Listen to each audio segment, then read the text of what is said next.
بحاجات عالم تتاليل زفقاتي ينبر نبركوب سلمات زي أفتان نمنفس سلام بمقداف بسمعاتي يخوم للنبركوب عالم بحبي حقازي دخومان عبقزي تببا منالو أب عالم قويتا بزي كمان حقازي دخومان عبقزي تببا منالو أب عالم قويتا بزي كمان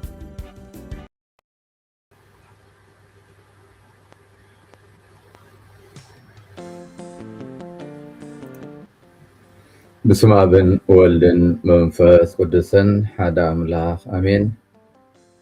ኦ እግዚአብሔር አምላኽና ስለ ዝፈጠርካና ናብ ክርስትና ስለ ዝፀዋዕኻና በብዓይነቱ ጉህድን ስውርን ረድኤት ስለ ዝሃብካና በዛ ለይቲ እዚኣ ሓሊኻ ክሳብ እዋን እዚኣ ስለ ዘብፅሕኻና ነመስግነካ ኣለና። ወጎይታ በዛ መዓልቲ እዚኣ ክሕዝነካ ካብ ዝኽእል ኩላ ሓሊኻ በቲ ዓብዪ ሕያውነትካን ምሕረትካን ንዓኻ ብዘሕጉዝ ፅቡቅ ክብሪ ጥራይ ከም እንርከብ ትገብረና ምእንቲ ናይ ፍቁር ወድኻ መድሓኒና የሱስ ክርስቶስ ትሩፋት ናይታ እንደ ወድኻ ድንግል ማርያም ጸሎትን ስጋ ዝለበሰ ዘለኣለማዊ ቃልካ ዝመሃረና ጸሎት እናደገምና ናባኻ ንቐርብ ኣለና። ኣቦና ኣብ ሰማይ ትነብር ስምካ ይመስገን መንግስትኻ ትምጻእ فقط كاب سماي كم زخني كم وين أمتري يخون مقبع لتنا لو ما هبلنا زبدلنا كا ربدلنا نحنا وين نزبدلنا يغرى خمن نبل عفتنا يتأتونا كاكفو أدحننا كمي منقستن حايلن كبرن نزل عالم ناتكا يامين سلام نعاخي أو مريم تقاد ملعكي زيابهير مساخيو እንካባንሲ ዝተባረከ እኺ ናይ ከርሲ ኽፍረ ኢየሱስ ከዓ ዝተባረኸ እዩ። ወቅድስቲ ማርያም ኣደ ኣምላኽ ለምንልና ንዓናን ንሃጣን ንሕጅን ብጊዜ ሞትናን ኣሜን። ስብሃት ንኣብን ንወልድን ንመንፈስ ቅዱስን ይኹን ጥንቲ ከም ዝነበረ ሕጂ ከዓ ንወትሩ ንዘለዓለም ዓለም ኣሜን። ካብ ወንጌል ማቴዎስ ምዕራፍ 13 ካብ 36 ስጋብ 43 ድሕሪዚ ነቶም ህዝቢ ኣፋንዩ ናብ ቤት ኣተወ ደቀ መዛሙርቱ ድማ ቀሪቦም ምሰላ ናይቲ ኣብ ግራት ዝበቆለ ክርዳእ ተርጉመልና በልዎ ንሱ ድማ ከምዚ ይመለሰሎም እቲ ጽሩይ ዘርኢ ዝዘርእ ወዲ ሰብ እዩ። እቲ ግራት ዓለም እያ ጽሩይ ዘርኢ ድማ ደቂ መንግስቲ እዮም። እቲ ክርዳት ግና ደቂ ትውክ እዮም። እቲ ዝዘርኦም ጸላእ ከዓ ዲያብሎስ እዩ። ቀውዒ ድማ መወዳእታ ዓለም እዩ። እቶም ዓጻደ እውን መላእኽቲ እዮም። ይኸበርኩም ኣሕዋትን ኣሓትን ኣብዚ ናይ ሎሚ ቃል ኣምላኽ እምበኣር ጎይታና ኢየሱስ ክርስቶስ መቐጸልታ ናይቲ ኣቐዲሙ ዝመሃሮ ብምሰላ ብዛዕባ መንግስቲ ኣምላኽ ንኽነስተንትን ይዕድመና። ሎሚ ዜናታትና እንተሰማዕና እንተሓዘብናን ወይ ኣብ ማሕበራዊ መራኸቢታት ውሕዳት ደቃይቕ ጥራይ እንተኸድና ተስፋ ክንቆርጽ ቀሊል እዩ። ኣብ መንግስትታት ብልሽውና ንርኢ ኣብ ማሕበረሰባትና ዝፍጸም ገበን ዝተበታተኑ ስድራ ቤታት ኣብ ዝተፈላለየ ቅንዕና ዘይምህላው ሰባት ብኢንተርነትን ብኻልእን ሓድሕዶም ክዋናጀሉን ክዋቆሱን ክጻረፉን ንርኢ። ካብቲ ሓቂ ብዝቐልጠፈ ዝዝርጋሕ ናይ ሓሶት ዜና ሓደ ግዜ ጎይታይ ስለምንታይ ሓደ ነገር ዘይትገብር ስለምንታይ ክፉእ ክቅጽል ትፈቅድ ኢልና ንሓትት። ልክዕ ከምዚ ናይ ሎሚ ቃል ወንጌል ሕቶ እዩ። ብፍላይ ማቴዎስ 13:27 ጀሚርና እስካብ 30 ዘሎ ነዚ ሓቂ እዚ ይረጋግፀልና። ኣብ ትምህርቲ ምሰላን ክርዳድን ስርናይን እምበኣር እቶም ኣገልገልቲ ኣብ መንጎ እቲ ስርናይ ክርዳድ ከም ዝበቆለ ይፈልጡ። ብንግኡ ድማ እቶም ኣገልገልቲ መፂኦም ጎይታ ኣብ ግራትካ ጽሩይ ዘርኢ ዶ ዘሪኢኻ ኣይነበርካን? እዚ ክርዳድ ደኣ ካበይ መፀ እናበሉ ይሓቱ። ነዚ ጸላኢ እዩ ዝገበሮ እናበለ ይምልሰሎም። መሊሶም እቶም ኣገልገልቱ ከም በልዎም እምበኣር ከይድና ክንጽህዮ ዶ ትደሊ ኢኻ በልዎ። ንሱ ድማ በሎም ክርዳድ ክጽህዩ ከለኹም ምስኡ ስርናይ ከይትሕውሱ ኣይፋልኩምን ክሳዕ ቀውዒ ሓደ ብሓደ ይዕበዩ ሕደግዎም ይብል። ኣብ መጀመርታ እዚ መልሲ እዚ ዘገርም እዩ ዝመስል። ኢየሱስ ግና ብዛዕባ እግዚኣብሔር ኣምላኽ ጽቡቕ ነገር እዩ ዝምህር ዘሎ። ከምቲ ንሱ ዝብለና እትሰምዕ ንዘላቶ ትስማዕ። ስለዚ ክንሰምዕ ክነስተውዕል ቃል ኣምላክ ክንርዳእ የድሊ። ከም ተቐዲምና ዘንበብናዮ እምበኣር ጎይታና ኢየሱስ ክርስቶስ ምሳላ ናይቲ ኣብ ግራት ዝበቆለ ክርዳድ ክትርጎም ይርከብ። ቀጽቲ ጽሩይ ዘርኢ ዝዘርእ ይብል ወዲ ሰብ እዩ። ስለዚ እግዚኣብሔር ኣምላኽ ክርስቶስ ኣምላኽና እቲ ዘርእቲ ኣብ ልቢ ነፍሲ ወከፍና ዘርእዎ ሎሚ እውን ይዘርእ ኣሎ። እታ ግራት ነቲ ዘርኢ እትቕበል ከዓ ዓለም እያ፣ ልባትና እዩ። ጽሩይ ዘርኢ ድማ ደቂ መንግስቲ እዮም። እቲ ክርዳድ ግና ደቂ እቲ እኩይ እዮም እናበለ ንሕና እግዚኣብሔር ኣምላኽ እቲ ቃልቲ ህይወትና ክንልወጥ ንመንግስቲ ኣምላኽ ብቑዓት ንክንከውን እቲ ጽሩይ ዘርኢ ኣብ ልቢ ነፍሲ ወከፍና ዘርእይዎ ይርከብ። ንሕና ኣብ ዓለም እንነብር ነዚ ቃል እዚ ልባትና ከፊትና ክንቅበሎ ንዕደም። እግዚኣብሔር እምበኣር ዕጉስ እዩ። ንሰባት ንለውጢ ግዜ ስለ ዝህቦም ክኹንን ኣይጓየይን ኣይህወኽን። ነፍሲ ወከፍ ፀሓይ ምብራቕ መዓልቲ ካሊእ ዕድመ ንንስሓ እዩ።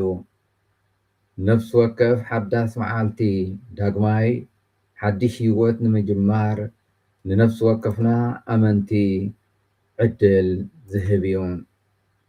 ስለዚ ነዚ ዕድል እዚ ተጠቂምና ኢና እምበኣር ነቲ ቃልቲ ኣብ ህይወትና ክንቅበሎ እንዕደም። ሓደ ግዜ ሰባት በደል ይገብር ኣለኹ ሕማቕ ነገር ግን ኣየጋጥመኒ የለን፣ ምናልባት ኣምላኽ ብሓቂ ኣይግድሶን ይኸውን ይብሉ ይኾኑ። ኣይፋልን እግዚኣብሔር ኣምላኽ ኣዝዩ ዝሓስብን ዘገድሶን እንተኾነ ግና ኣዝዩ ስለ ዘፍቅረና ብዛዕባና ተስፋ ክቆርፅ የጸግሞ። ከም ውፅኢቱ ከዓ መዓልታዊ ናብ ቤትና ክንመለስ ይጽበየና። መዓልታዊ ከዓ ግዜ ከለኩም ናባይ ተመለሱ ይብለና። ምክንያቱ ወንጌል እውን ትዕግስቲ ኣምላኽ ንዘለኣለም ከም ዘይኮነ የሰኻኽረና። ኢየሱስ ብዛዕባ ቀውዒ መወዳእታ ዘመን ነፍሲ ወከፍና ኣብ ቅድሚኡ ደው ክንብል ከም ዘለና ይዛረብ። እዚ ማለት ግን ትዕግስቲ ኣምላኽ ምሕረት ኣምላኽ መወዳእታ ኣለዎ ማለት ኣይኮነን። እንተኾነ ግን እግዚኣብሔር ዝሃበና ጸጋ ጉዕዞ ፈጺምና ኣብ ቅድሚኡ ክንቀርብ ምዃንና ፍሉጥ እዩ። ሓደ መዓልቲ ማዕርጋትና ናይ ባንኪ ሕሳባትና ቁም ነገር ዝናና ቁም ነገር ኣይክህልዎምን እዩ። ሓደ ሕቶት ጥራይ እዩ ኣገዳሲ ኣብ ህይወት ክርስትያናዊ ህይወትና ኣብዚ ምድራዊ ህይወትና እቲ እግዚኣብሔር ኣምላኽ ክንኮኖ ዘለና ኮይና ዶ እንነብር ወይ ንመላለስ ሰባት ኣመንቲ ኢና? ኢየሱስ ሎሚ እቶም ክርዳድ መን እዮም እናበለ ኣይኮነን ዝሓተና ዘሎ። እንታይ ዳ እቲ ሕቶ ጽቡቕ ስርናይ ዘርኢ ዶ ኮይና ንርከብ ኣለና? ስለዚ ብዛዕባ ቅዱስ ፍራንቸስኮ ዝኣዝዝ ዝገልጽ ጽቡቕ ዛንታ ኣሎ። ሓደ መዓልቲ ሓደ ሰብ ኢየሱስ ሎሚ ድሕሪ ቀትሪ ከም ዝምለስ እንተትፈልጥ እንታይ ምገበርካ ኢሉ ይሓቶ። ቅዱስ ፍራንቸስኮስ ናብቲ ሰብ እናጠመተ ፍሽኽ እናበለ ግራተይ ጀርዲነይ ምፅሓይ ምወዳእኹ ይብሎም። እዚ ማለት ግና ዘየገድስ እዩ ማለት ኣይነበረን። እንታይ ደኣ ነፍሲ ወከፍ መዓልቲ ምስ ጎይታ ንምርኻብ ድሉው ኮይነ ክነብር ይፅዕር ኣለኹ ማለት እዩ። ይፅዕር ነይሩ ማለት እዩ። ስለዚ ነፍሲ ወከፍና ብፍርሒ ዘይኮነ ብተኣማንነት እዚ ዓይነት ሂወት ኢና ክንነብር እንዕደም። خبركم أحواتن حاتن لومي مدحينا يسوع كريستوس مبارك متنقطان ويتسفان مبصعان يهبنا متنقطها بحقي أموداتا قوعهم زلو እዩ ህይወትና ናብ ሓደ ምስ ኣምላኽ ገጽ ንገጽ እንራኸበሉ ገጽ እዩ ዝጓዓዝ ዘሎ። ስለዚ ሓደ መዓልቲ ህይወትና ቅድሚ ኣምላኽ ጠጠው ኢሉ ኣብ ቅድሚ ፍርዲ እግዚኣብሔር ኣምላኽ ክቐርብ እዩ። እቲ መብፅዓ ግን ዝያዳ ዝፀበቐ እዩ። ኢየሱስ ይብለና ሽዑ ጻድቃን ኣብ መንግስቲ ኣቦኦም ከም ፀሓይ ክበርሁ እዮም ይብለና። እግዚኣብሔር ኣምላኽ ኣብዚ ህይወት እዚ ብሰላም ብሓጎስ ክንነብር ጥራይ ኣይደለን፣ እንታይ ደኣ ምስኡ ንዘለዓለም ክንደምቕ ይደልየና። ስለዚ ገና ግዜ እናሃለወና ክንንሳሕ ንዕደም፣ ናብ ጸሎት ንመለስ፣ يقرح دحد نبهال ناب نزازي من برا نزازي نقرب زتباتاتنا زمدناتاتنا نتسقن كابل شولنا قنعنا خبر فتوات نلعلي لقسين فقري كابصل دما فقر نمرز مخنياتو ناب እግዚአብሔር እንመለሰሉ ዝበለጸ ጊዜ ጽባሕ ዘይኮነ ሎሚ እሞ ነዚ ተግባራትን ተልእኾትን ክንፍጽም እግዚአብሔር ይሓተና ኣሎ። እዚ ህይወት እዚ እምበኣር ኣብ መንግስቲ ኣቦኦም ኣቦና እግዚአብሔር ሰማያዊ ኣቦና ከም ፀሓይ በሪህና ክንርከብ እንኽእል። ስለዚ በዚ መንገዲ እዚ እግዚአብሔር ኣምላኽ ሎሚ እውን ፅሩይ ዘርኢ ኮይንና ክንርከብ ሓቂ ነቲ እግዚአብሔር ኣምላኽና ኣብ መዓልታዊ ዝዘርኦ ዘርኢ ተቐቢልና ኣብ ህይወትና ብእምነት እንመላለሰሉ እግዚአብሔር ፀጉኡ ክህበና ክንልምንን ክንጽልን የድልን። ሰላም ንዓኺ ኦ ማርያም ጸጋ ዝመልአኪ እግዚአብሔር ምሳኺ እዩ። እንካብ ኣንስቲ ዝተባረኪ ኢኺ ናይ ክርስቶስ ፍረ ኢየሱስ ከዓ ዝተባረኸ እዩ። ኦ ቅድስቲ ማርያም ኣደ ኣምላኽ ለምንልና ንዓና ንሃጣን ንሕጅን ብግዜ ሞትናን ኣሜን። ስብሃት ንኣብን ንወልድን ንመንፈስ ቅዱስን ይኹን ጥንቲ ከም ዝነበረ ሕጂ ከዓ ንወትሩ ንዘለዓለም ዓለም ኣሜን። እግዚአብሔር ስለ ኩሉ ነገር ዝተመስገነ ይኹን።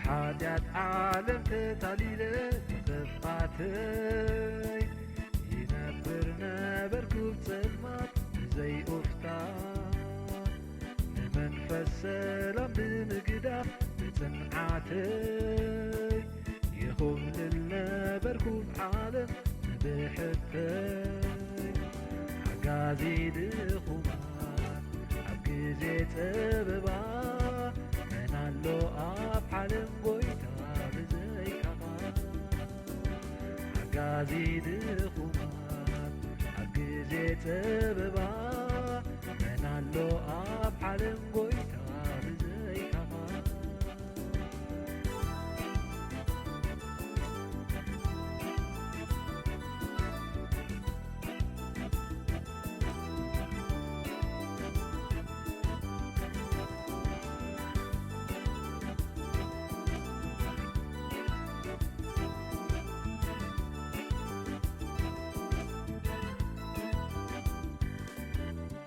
ካሃቦ ግን ጠሚቱ ናብ ሕስራነይ ኢዱ ዘርጊሑ ጽኣኒ ካብ ሓጢኣተይ ንመስቀሉ ተሰኪመ ክመላለስ ክምድባበር ትዓኒ ቅዱስ መንፈስ ሓጋዚ ድኹማት ኣብ ግዜ ፀበባ መን ኣሎ ኣብ ዓለም ጎይታ ብዘይካኻ ሓጋዚ ድኹማት ኣብ ግዜ ፀበባ